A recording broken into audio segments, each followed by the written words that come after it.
Brought to you by V-Guard, co powered bye Sensodyne. Pankaja Munde आपल्यासोबत आहेत। ताई, बीडला जे मतदान झालं तर त्या मतदानात काही ठिकाणी दादागिरी झाली, काही ठिकाणी मतदान केंद्र हायजॅक केली असा आरोप होतोय आणि साधारणपणे 3 तालुक्यामध्ये पुन्हा मतदान घ्या अशी सुद्धा मागणी व्हायला लागली आहे। मला ह्याच्यातलं काही गांभीर्याने माहीत नाही काय म्हणताय तुम्ही, त्याचा प्रत्यक्षात डेटा। दादागिरी झाली हो, एका माणसाच्या घरावर दगडफेक झाली कारण त्यांनी भाजपला मत केलं। एका सरपंचाच्या घरावर अंगावर लोक धावून गेले कारण त्यांनी भाजपचा बूथ एजंट म्हणून उभा राहिला। एका विशिष्ट समाजाच्या लोकांच्या दुकानं फोडली गेली, हे झालं कारण त्यांनी भारतीय जनता पार्टीच्या माणसाला मदत केली। देखिए, उनका काम है अफवाह से गर्मी बढ़ाना और हमारा काम है माहौल को ठंडा रखना। हमारा नेता कैसा हो जो माहौल को रखे ठंडा वैसा हो। अब की बार वी गॉट एयर कूलर का चमत्कार। मुंडे साहेबांचा फोटो लावलाय म्हणून एका बेकरीला तोडण्यात आलं, हो दादागिरी होत आहे, तुमचं म्हणणं अगदी बरोबर आहे।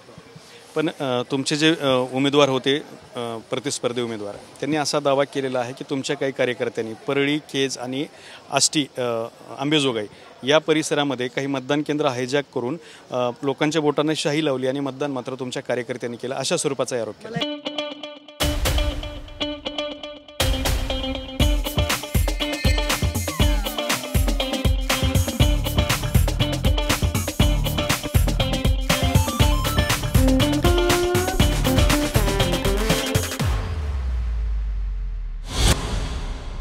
आरोपाविषयी काही माहीत नाही, त्यांना काही आरोप करायचे असतील तर ते नक्कीच निवडणूक आयोगाकडे चालले आहेत। मागच्याही वर्षी ते आमच्या विरुद्ध लढले होते। 5 टर्म झाले आम्ही इथे निवडणूक लढत आहोत। त्या 5 टर्ममधले फक्त एका टर्ममध्ये आमची सत्ता होती, त्याच्या आधी आमची सत्ता नव्हती। 14 आमदार मुंडे साहेबांच्या विरोधात ठाण मांडून बसले होते। त्यामुळे इथे आमच्यावर मानणारा वर्ग असेल, वर्षानुवर्ष आमच्यावर विश्वास ठेवणारा वर्ग असेल तर ते विशिष्टच ठिकाणी पॉईंट आऊट करत असतील।